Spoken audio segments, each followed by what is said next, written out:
प्यारे बच्चों, कैसे हैं आप सब। आशा करती हूँ आप सब अच्छे होंगे, स्वस्थ होंगे। स्वागत है आपका इस कक्षा में। आइए आज हम पढ़ते हैं हिंदी व्याकरण का अध्याय 6 उपसर्ग। उपसर्ग शब्द उप तथा सर्ग शब्द दो शब्दों के संयोग से बना है।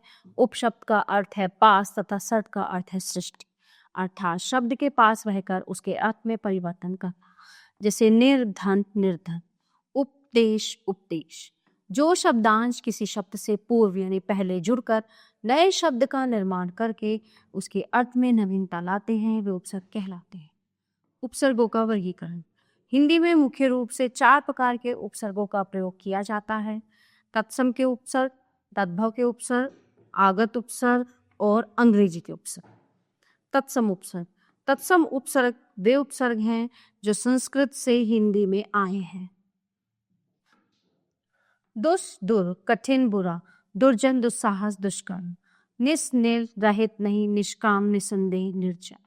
उत ऊपर श्रेष्ठ, उत्थान उन्नति, उत्तम उत्कर्ष, नीचे निषेध, निबंध नियम आदि। परा विपरीत नाश, पराजय पराधीन पराक्रम। अति अधिक, अत्यंत अत्याचार अत्युत्तम अत्यधिक आदि। अभि सामने और, अभियुक्त अभिमान अभियोग अभिशाप आदि। प्रति विरुद्ध सामने, प्रतिवादी प्रतिध्वनि प्रतिकूल प्रतिहिंसा आदि। संपूर्णता साथ अच्छा, संवाद समान संपूर्ण संशोधन। वे उपसर्ग जो मूलतः संस्कृत के उपसर्ग से ही उस उपसर्गों से ही विकसित हुए हैं तद्भव उपसर्ग कहलाते हैं।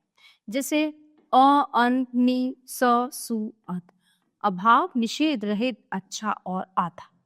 अनकर अनपढ़ अनहोनी, निहत्था निकम्मा निडर सपूत सुडोल आदि। अधकचरा अधपका। आगत उपसर्ग। ये उपसर्ग विदेशी भाषाओं अरबी फारसी से आए हैं।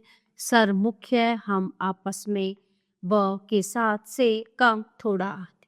सरपंच सरदार, हमराही हम उम्र हम शक्ल हम वतन आदि। बदस्तूर बखूबी बदौलत, कम उम्र कम अक्ल आदि। अंग्रेजी के उपसर्ग।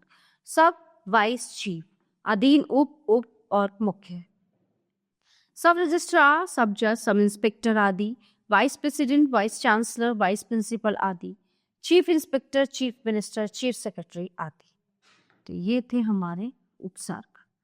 तो हमने क्या पढ़ा इसमें, वे शब्दांश जो मूल शब्द के आनंद में लगकर शब्द के अर्थ में विशेषता लाकर नए शब्दों का निर्माण करते हैं उपसर्ग कहलाते हैं।